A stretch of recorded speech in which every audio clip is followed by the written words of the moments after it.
Cabinet बैठक समाप्त, monsoon सत्र की तिथियां तय, राज्यपाल को मिलेगी 92 लाख की नई मर्सिडीज। चिट्टे के नेटवर्क को तोड़ने के लिए सरकार का अहम फैसला, पंचायतों में लगेगी कांस्टेबलों की ड्यूटी। कांगड़ा का लाल लद्दाख में शहीद, सेना के वाहन पर पत्थर गिरने से मिली शहादत। शांता कुमार ने पीएम मोदी को लिखा पत्र, मांगी 20,000 करोड़ की आपदा राहत।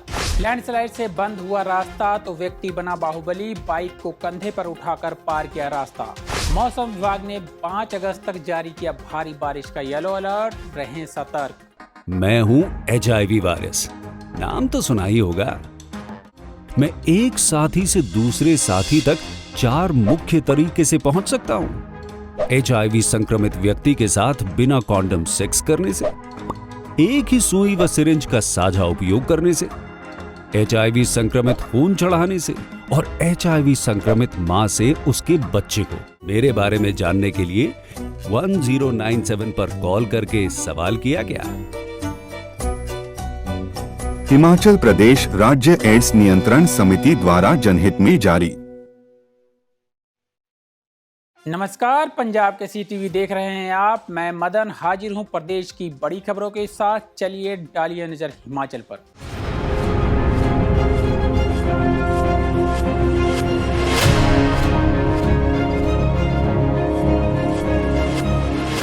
पहली खबर का रुख करते हैं। हिमाचल प्रदेश मंत्रिमंडल की 4 दिवसीय बैठक गुरुवार को मुख्यमंत्री सुखविंदर सिंह सुक्खू की अध्यक्षता में संपन्न हुई। लगातार चौथे दिन आयोजित की गई बैठक में कई बड़े फैसले लिए गए।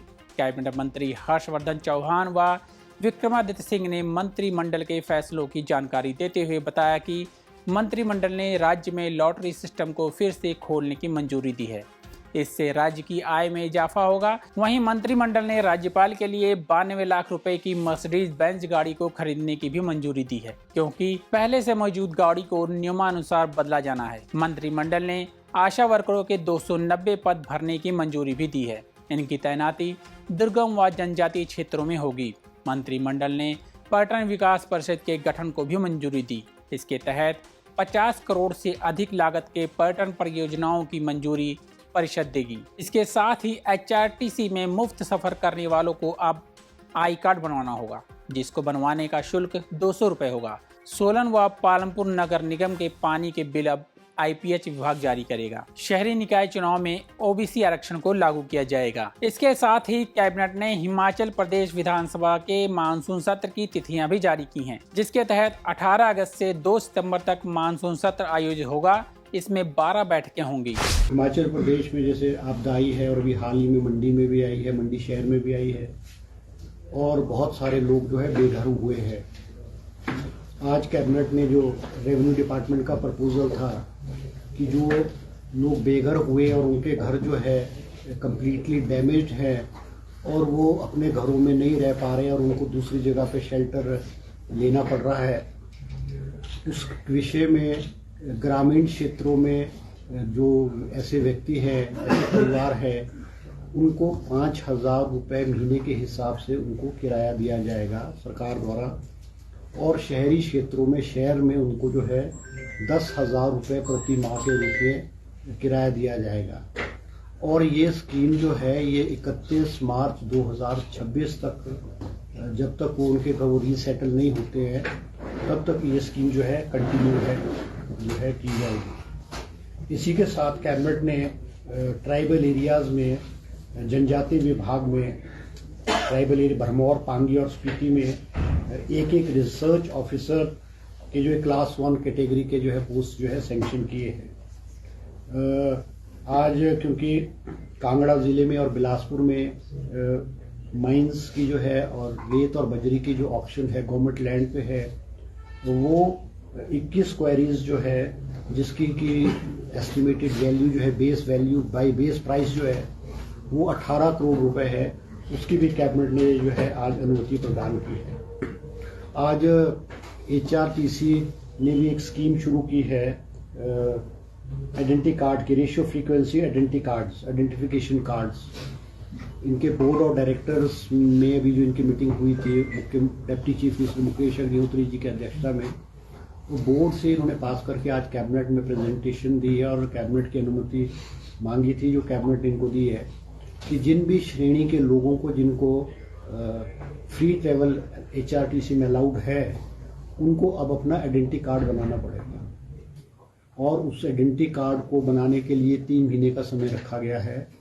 और अगर बसेस में अब ट्रैवल करना पड़ेगा और उसकी फीस होगी 200 रुपये, सिर्फ वो कार्ड बनाने की फीस होगी। ट्रैवल उनका फ्री होगा, ट्रैवल के लिए कोई उनको नहीं, क्योंकि HRTC के ध्यान में बहुत सारी बातें आई है कि जो दूसरे स्टेट्स की महिलाएं हैं, हमारे एडजॉइनिंग स्टेट्स है, पंजाब है, हरियाणा है, और हैंडीकैप लोग भी जो दूसरे स्टेट्स के हैं, वो भी जो है इन बसेस में फ्री में ट्रैवल करते थे, क्योंकि उनके पास कोई आइडेंटिफिकेशन या महिलाओं के पास खास करके आई कार्ड नहीं होता था।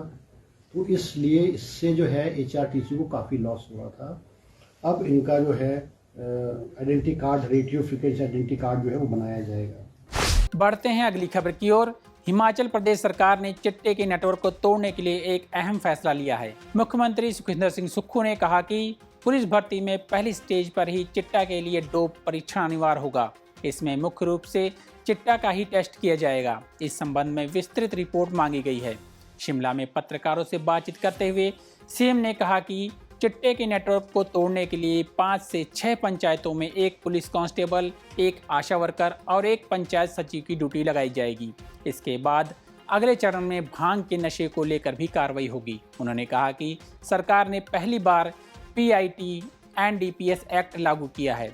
इसके तहत जिस पर भी चिट्टे को लेकर शक होगा और पहले से ही वह नशे के कारोबार में सम्मिलित होगा, उसे हिरासत में लिया जाएगा। और क्या कुछ कहा सीएम सुक्खू ने, सुनिए। उसमें भर्ती होगी, उसमें पहली स्टेज पर डोप टेस्ट, चिट्टा का टेस्ट किया जाएगा।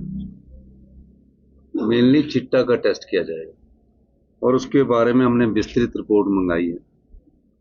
पंचायतों में 5 और 6 पंचायत पर 1 कांस्टेबल की ड्यूटी लगेगी, 1 आशा वर्कर की ड्यूटी लगेगी और 1 पंचायत सेक्रेटरी को उसकी कार्य प्रणाली में उसको सम्मिलित किया जाएगा। पूरी रिपोर्ट्स मंगाई जाएगी, क्योंकि जिस प्रकार की रिपोर्ट्स है उसमें कई जगह भांग प्राचीन काल से वहाँ उगाते आ रहे हैं और नशे के में शराब भी आती है, सेवन भी आता है। तो हमने कहा कि हमारा पहला और प्रथम दायित्व ये बनता है कि जो चिट्टा आ रहा है, जिसकी सबसे अधिक सप्लाई कहाँ से हो रही आती है, उसको हमने तोड़ना है और किन व्यक्तियों के पास सप्लाई हो रही है उसको हमने तोड़ना है। मुझे खुशी है कि हमारी सरकार बनने के बाद पहली बार जब मेरे ध्यान में ऐसा आया तो हमने PIT NDPS एक्ट लागू किया। इस एक्ट के माध्यम से जो भी हम पर जिस पर भी हमें शक होगा और पहले से वो चिट्टे के कारोबार में सम्मिलित होगा, सरकार उसको हिरासत में ले सकती है और हिरासत में लेने के बाद उस पर कार्रवाई की जाएगी। मैंने ये भी दिशा निर्देश दिए हैं, जो चिट्टे के माध्यम से कमाई हुई संपत्ति है, उस संपत्ति के लिए हम शीघ्र ही एक बहुत बड़ी कार्रवाई करने जा रहे हैं। कानून के दायरे में रहकर सब बातों को समझने के बाद उसकी मैं आने वाले समय में निर्देश दूंगा। और चिट्टा में सम्मिलित जो भी व्यक्ति सरकारी कर्मचारी है या कोई अधिकारी पाया गया, उस मामले में भी हमारी सरकार कठोरतम कार्रवाई करेगी। शपथ पत्र दिया और इसके अलावा अभी देखिए, पहली स्टेज में पुलिस की अभी हमारी और पोस्ट निकलने वाली है। पहले हमारे को पुलिस की जो कमियां हैं उसको बंद करना है, पुलिस में लेटेस्ट टेक्नोलॉजी देनी है, उसको आगे लाना है।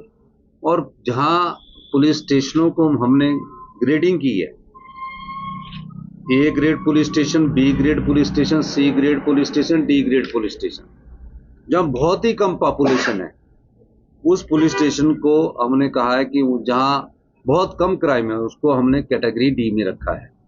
लद्दाख के दुर्गम और बर्फीले क्षेत्र में घटी एक दुखद घटना में जिला कांगड़ा के शाहपुर का जवान शहीद हो गया है। यह हादसा तब हुआ जब सेना का एक वाहन सड़क पर जा रहा था और अचानक ऊपर से भारी चट्टानें गिर गईं। इस घटना में शाहपुर के रहने वाले लेफ्टिनेंट कर्नल भानु प्रताप सिंह मनकोटिया और गुरदासपुर के लांस दफादार दलजीत सिंह ने अपनी जान गंवा दी और 2 सैन्य अधिकारी समेत अन्य लोग घायल हुए हैं। इस दुखद घटना से पूरे क्षेत्र में शोक की लहर है। दोनों ही अधिकारी अपने अपने गांव में बेहद सम्मानित और लोकप्रिय थे। उन्होंने देश की सेवा में अपना जीवन समर्पित कर दिया। इस दुखद घटना के लिए जहां सेना और स्थानीय प्रशासन ने शहीदों के परिवारों के प्रति गहरी संवेदना व्यक्त की है, वहीं हिमाचल प्रदेश के सीएम सुखविंदर सिंह सुक्खू और नेता विपक्ष जयराम ठाकुर ने भी दुख जताया है। दोनों ही नेताओं ने अपने सोशल मीडिया फेसबुक पर पोस्ट डालकर इन वीर सपूतों को विनम्र श्रद्धांजलि अर्पित करते हुए शोकाकुल परिजनों के प्रति अपनी संवेदनाएं व्यक्त की हैं। पूर्व मुख्यमंत्री एवं पूर्व केंद्रीय मंत्री शांता कुमार ने प्रधानमंत्री नरेंद्र मोदी को एक पत्र लिखकर हिमाचल के इतिहास की सबसे भयंकर आपदा पर विशेष राहत सहायता का आग्रह किया है। उन्होंने कहा कि नरेंद्र मोदी जिस हिमाचल को अपना दूसरा घर कहते हैं, वह हिमाचल इतिहास की सबसे भयंकर आपदा से तड़प रहा है, छटपटा रहा है। सैकड़ों लोग मर चुके हैं, हजारों घायल हो गए हैं, सैकड़ों सड़कें बर्बाद हो चुकी हैं, पानी की योजनाएं बर्बाद हो गई हैं। उन्होंने कहा कि इस आपदा की कहानी अखबार में पढ़ते पढ़ते दिल दहल जाता है और रूह भी कांप जाती है। वहीं शांता कुमार ने अपने सोशल मीडिया फेसबुक पर भी पोस्ट डालकर इस बात का जिक्र किया है। उन्होंने लिखा कि भारत सरकार के पास लगभग 2 लाख करोड़ रुपए लावारिस व्यक्तियों के वर्षों से पड़े हुए हैं। इस धन को लेने के लिए अब कोई नहीं आएगा। उन्होंने कहा कि इस 2 लाख करोड़ रुपए में से कम 20,000 करोड़ रुपए हिमाचल प्रदेश सरकार को आपदा राहत के लिए दी जाएं। हिमाचल प्रदेश में अक्सर भारी बारिश और भूस्खलन की खबरें आती रहती हैं, जिससे लोगों को काफ़ी दिक्कतों का सामना करना पड़ता है। हाल ही में चंबा जिले के चुराह उपमंडल में भी एक ऐसा ही मामला सामने आया, जहां एक व्यक्ति ने अपनी हिम्मत और ताकत का शानदार प्रदर्शन किया। चुराह के नक रोड चांजू मार्ग पर नरेड़ नाले के पास अचानक भारी भूस्खलन हो गया, जिससे सड़क पूरी तरह से बंद हो गई। इसी दौरान बाइक सवार वहीं फंस गया। सड़क पर चारों तरफ बड़े बड़े पत्थर और मलबा पड़ा था, जिससे आगे बढ़ना नामुमकिन लग रहा था। काफ़ी देर तक इंतजार करने के बाद उस युवक ने हार नहीं मानी। उसने अपनी बाइक को कंधों पर उठाया और बाहुबली की तरह चट्टानों के बीच से रास्ता बनाते हुए दूसरी तरफ पहुंच गया। यह दृश्य देखकर हर कोई दंग रह गया। अब बात कर लेते हैं मौसम की। हिमाचल प्रदेश में अगले कुछ दिनों तक भारी बारिश होने की संभावना है, जिसके चलते मौसम विभाग ने येलो अलर्ट जारी किया है। यह अलर्ट आज से 5 अगस्त तक के लिए है। इस दौरान राज्य के कई जिलों में भारी बारिश होने की संभावना है। मौसम विभाग के अनुसार आज चंबा, कांगड़ा, मंडी और कुल्लू जिलों में कुछ जगहों पर भारी बारिश हो सकती है। वहीं राज्य के बाकी हिस्सों में हल्की बारिश से मध्यम बारिश की संभावना है। बीते दिन भी हिमाचल प्रदेश के ज़्यादातर इलाकों में बादल छाए रहे और कई जगहों पर बारिश हुई। इसका असर ऊंचाई वाले क्षेत्रों में देखने को मिला, जहां तापमान में गिरावट दर्ज की गई। आने वाले दिनों में खराब मौसम को देखते हुए आम जनता और पर्यटकों को खास सावधानी बरतने की सलाह दी गई है। भारी बारिश से भूस्खलन, बाढ़ और अचानक आने वाले तूफानों का खतरा बढ़ सकता है। पहाड़ी क्षेत्रों में भूस्खलन की वजह से सड़कें बंद हो सकती हैं, जिससे यात्रा प्रभावित हो सकती है। इसलिए सभी को मौसम के पूर्वानुमान पर नजर रखने और सतर्क रहने की सलाह दी गई है। आज के बुलेटिन में इतना ही। कल फिर मिलेंगे, तब तक बने रहिए पंजाब केसरी टीवी के साथ।